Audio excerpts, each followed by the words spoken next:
올봄 들어 최악의 황사가 나타나고 있습니다. 미세먼지 경보와 함께 황사 위기경보 주의도 발령됐는데요. 정혜윤 기상자난 전문 기자와 함께 황사 이야기 또 봄꽃 이야기 나눠보겠습니다. 어서 오세요. 네, 안녕하세요. 네, 먼저 황사 상황부터 살펴볼게요. 오늘 출근하는데 정말 뿌였습니다. 네. 최악이라고 하던데 우리가 황사가 중국에서 오는 건 아는데 중국 네. 어디에서 오는 겁니까? 네, 일단 이 황사의 대표적인 발원지는 이 네이멍구와 고비 사막, 중국 북부 지방입니다. 이번에는 이 황사가 네이멍구에서 발원한 상황인데요. 먼저 사진으로 좀 확인을 해보시죠.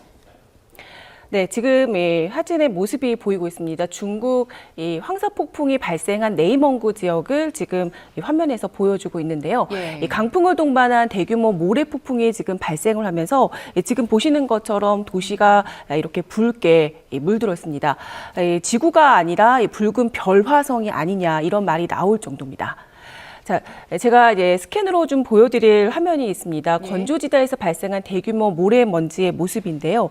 지금 보시면 우리나라가 지금 여기 위치를 하고 있고요. 네. 그리고 아까 보셨던 이 붉은색으로 보였던 이 황사 발원지가 바로 이 지역입니다. 중국 북부 지역 그리고 네이멍구 지역이 지금 붉은색으로 나타나고 있는 이 지역이고요.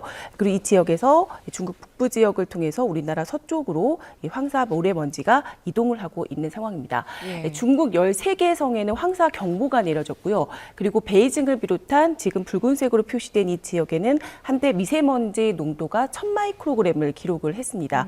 그리고 이 영향으로 인해서 이 수도권을 비롯한 이 우리나라 중부 지역을 중심으로도 400마이크로그램에 달하는 이 미세먼지 농도가 오전까지 좀 높아진 상황이었고요. 예. 그리고 지금은 미세먼지 농도가 조금 이동을 했지만 수도권을 중심으로 한때 미세먼지 특보까지도 내려진 상황이고요. 네, 발원지 상황, 네이멍구 상황 얼마나 심각한지 봤고 네. 우리나라 황사 상황도 좀 더 자세히 볼게요. 수도권에 네네. 올봄 들어서 처음으로 미세먼지 경보가 내려졌다고요? 네, 맞습니다.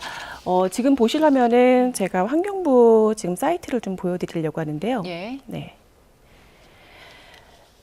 네, 미세먼지 특보 상황을 좀 살펴보도록 하겠습니다. 예. 지금 국립환경과학원 에어코리아에서 제공하는 전국의 미세먼지 현황을 지금 보실 수가 있습니다.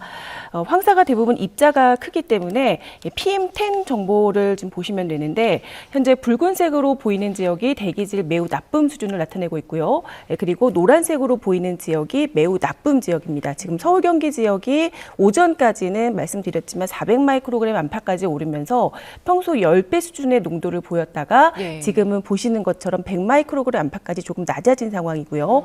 지금은 동쪽 지역을 중심으로 농도가 지금 다소 높게 나타나고 있습니다. 지금 미세먼지가 바람을 타고 이 남동쪽으로 조금 이동한 상태이기 때문에 예. 수도권을 중심으로는 오후부터 지금 100마이크로그램 안팎까지 좀 낮아진 상황이고 그리고 강원과 영남 지방을 중심으로 농도가 다소 높아진 상황입니다. 그리고 지금 특보도 지금 나타나고 있는데요. 빨간색 지역이 지금 경보 지역입니다. 네. 경기와 충북 지역이고요. 강원 지역도 지금 미세먼지 경보가 내려져 있습니다. 노란색으로 나타난 지역은 지금 주의보 지역인데요. 서울과 경기, 경북, 대구, 영남 일부 지역에는 미세먼지 주의보가 내려져 있습니다. 지금 영동쪽이 좀 심한 상황이네요. 네, 맞습니다. 보통은 근데 산맥 넘어가면서 네. 영동 지역은 좀 맑은 경우가 많았는데 네네. 오늘 상황은 보니까 그렇진 않네요. 네, 지금은 이제 바람을 타고 이제 황사가 동쪽으로 남동쪽으로 지금 이동을 한 상황이기 때문에 서쪽 지역은 한 차례 지나갔다고 보시면 되고 예. 동쪽 지역을 중심으로는 오후까지 좀 미세먼지가 남아 있을 가능성이 있습니다. 네. 내일이면 주말이었는데 주말에 봄꽃 보러 가겠다 이런 분들 많았거든요. 그런데 네네네. 이 황사 짙어져서 걱정입니다. 언제까지 이 황사 이어질까요? 네, 일단은 내일 오전까지는 지금 가능성이 있는 상황입니다. 지금 저희가 보는 미세먼지 상황을 조금 보실 텐데요. 네. 지금 보시면 이제 이게 오늘 밤 자정의 상황인데요. 남부지방을 중심으로 지금 미세먼지가 좀 남아있는 상황이죠. 아까 보셨지만 농도가 지금 남부지방을 중심으로 지금 아직까지는 좀 농도 높은 상황이고 이 노란색으로 나타나고 있는 지역이 약간 나쁨 지역입니다. 그러니까 오늘 밤까지는 남부지방을 중심으로 농도가 아직까지 황사가 좀 남아있을 가능성이 있다. 그러니까 내일 오전까지는 남부지방을 중심으로 황사의 영향을 조금 더 받을 가능성이 있는 상황이고 그리고 오늘 오후 늦게 이 중국 발원지에서 황사가 추가로 발원된다면 네. 내일까지는 황사 영향을 우리나라가 조금 더 받을 가능성이 있습니다. 하지만 아직까지는 추가 발원 여부가 더 나오지는 않은 상태이고요. 네. 기상청에서 오늘 오후 5시에 예보가 나옵니다. 그런데 이제 추가로 발원될 아직까지는 예보가 나오지 않은 상황이고 예. 오늘 오후에 추가로 이제 발원 여부가 이제 결정이 된다면 내일은 이제 상황이 내일까지는 조금 더 안 좋아질 가능성이 있겠죠. 네, 오후 5시에 나오는 발표를 조금 더 지켜봐야 될 것 같고요. 네. 올 봄에 황사가 지난해보다 더 많이 나타날 거다 이런 네. 예보들 나오던데 왜 그렇습니까? 네, 일단은 이 앞서 이제 황사 발원지 상황을 저와 함께 보셨잖아요. 네. 그런데 이제 황사 발원지가 예년보다 좀 건조하기 때문입니다. 민간 기상사업자 K웨더에서 최근 발표한 자료에서 올봄 황사 일수가 예년보다 다소 많을 것으로 현재 예보가 됐습니다. 이 고비사막과 내몽골 고원 등 이 황사 발원지의 기온이 일단 평년보다 높은 상황이고, 네. 그리고 이 강수량이 매우 적은 것이 일단 첫 번째 원인입니다. 그리고 두 번째는 발원지 부근으로 이 저기압이 자주 지금 통과를 하면서 그 지역으로 모래먼지가 이 북서풍을 타고 우리나라 쪽으로 유입될 수 있는 조건이 자주 만들어지는 그런 기압 배치가 자주 만들어질 거라는 그런 분석이 나오고 있기 때문입니다. 전국의 봄철 평균 황사 일수가 지금 5.4일 정도거든요. 네. 그런데 지난해에는 무려 서울에만 15차례 그리고 3월 달에만 서울에 6차례의 황사 일수가 기록이 됐어요. 예. 그래서 역대 두 번째로 많은 황사 일수를 기록한 바가 있거든요. 그런데 이제 올해는 일단 5.4일보다는 더 많은 황사가 나타난다 이렇게 예보가 됐으니까 준비를 좀 해야 되겠죠. 네, 마스크 잘 챙기셔야 될 것 네. 같고요.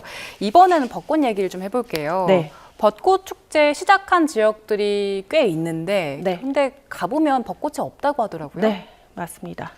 일단 올해 벚꽃 예상일이 예년보다는 3일에서 이 많게는 6일가량 더 빨리 필 것이다 이렇게 예상을 했습니다. 예. 먼저 그래픽으로 올해 벚꽃 개화 예상일을 좀 먼저 볼까요? 네. 네, 지금 보시면은 이 제주도가 3월 21일이었고요. 부산이 25일, 광주가 27일, 그리고 서울의 경우는 4월 2일이었습니다. 여기에 진해 많이들 가시잖아요. 3월 25일이었습니다. 네. 국내 최대 규모 벚꽃 축제인 좀 군항제 상황을 좀 설명을 드릴게요. 네. 보통 군항제 같은 경우는 3월 25일이 좀 개막일이었는데 올해 같은 경우는 3월 23일로 좀 이틀 더 앞당겨졌습니다. 네. 지난해 상황 때문이었는데 지난해 예상보다 지금 훨씬 더 일찍 벚꽃이 폈잖아요. 예. 네, 그래서 실제 군항제 기간에 이 절정기가 지난 벚꽃을 볼 수밖에 없었습니다. 그래서 이 때문에 축제를 개화 예상일보다 각 지자체에서 이틀 정도 더 앞당겨서 진행을 했습니다. 서울도 마찬가지였어요. 네. 서울도 4월 2일 날 지금 예상일이었는데 이 지난해 상황을 고려해서 이보다 더 앞당긴 29일 날 지금 축제를 시작을 했는데 사실 대부분 지역이 꽃이 피지 않은 상황이죠. 네. 지난해 맞춰서 축제를 좀 앞당겼는데 아직 꽃이 안 피고 있으니까 계속 네, 연장을 맞습니다. 하고 있는 상황이더라고요. 네. 근데 올 봄에 벚꽃이 늦게 피는 이유는 뭡니까? 네, 일단 추위 그리고 잦은 비 때문입니다.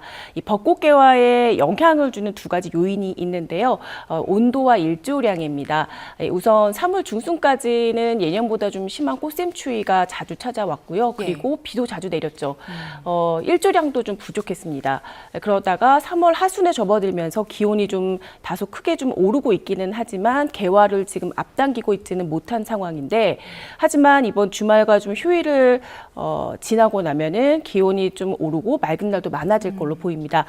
그래서 벚꽃 개화도 좀 속속 이루어질 걸로 지금 전망이 되고 있습니다. 예, 우리나라도 그렇고 지금 이웃나라 일본도 네. 벚꽃이 굉장히 유명하잖아요. 네, 맞아요. 일본 상황 어떻습니까? 벚꽃이 좀 폈습니까? 일본은 보통 제가 좀 알아봤더니 2월에서 5월 사이에 걸쳐서 벚꽃이 핀다고 해요. 그러니까 좀 우리나라보다는 기간이 좀 길죠. 그럼요. 그런데 올 봄에는 이미 좀 벚꽃이 펴야 할 지역에서 아직 벚꽃이 안 폈다고 하더라고요. 그래서 이유를 좀 알아봤는데 지난 겨울이 너무 따뜻했기 때문에 벚꽃이 안 폈다 이런 이유가 나왔어요. 따뜻해서요? 네, 맞습니다. 보통 벚꽃은 온도가 올라가면 2월, 3월 기온이 올라가면 벚꽃이 피는데 겨울철 이상 고온으로 인해서 이 벚꽃 개화 신호 체계가 흐트러졌기 때문이라는 이유입니다. 그러니까 겨울에 꽃이 피면서 이제 일찍 폈다는 거죠. 그래서 얼어 죽는 일이 반복이 되면서 네, 봄이 되면서 이제 정작 개화를 할 시기에 개화를 하지 못했다는 것이 이유입니다. 반대로 이제 말씀하신 미국 워싱턴의 경우는 지금 예년보다 다소 벚꽃이 빨리 피면서 만발한 곳이 많습니다. 작년 이제 우리나라 같은 경우인데요. 네. 이곳은 이 봄철 이상 고온이 나타나고 있어서 예년보다 일찍 벚꽃이 개화하고 절정을 이루고 있습니다. 네, 알겠습니다. 그리고 마지막으로 빙하가 녹으면서 지구의 자전이 네. 느려진다고 하던데 네. 이건 무슨 얘기입니까? 네, 이 이야기는 저도 굉장히 좀 어려웠어요. 네, 빙하가 녹으면 그 녹는 물은 적도 부근으로 이동을 한다고 합니다. 좀 쉽게 말씀을 드리면 피겨 스케이트 선수 아시죠? 예. 네, 이 회전하는 것을 좀 보시면 이 손을 좀 옆으로 벌려서 하잖아요. 네. 근데 벌리면 속도가 보통 느려지죠. 느려지죠. 네, 그런데 손을 이렇게 올려서 하면 속도가 빨라지죠. 네, 그걸 좀 생각해 보시면 쉬우실 것 같아요. 마찬가지로 물이 적도 부근으로 이동하면 자전 속도가 느려지겠죠? 네. 그런데 지구 자전 속도를 기준으로 이 24시간이 결정이 된다고 해요. 그동안에 이 지구 내부 물질의 변화로 인해서 자전 속도가 빨라지고 있었다고 하더라고요.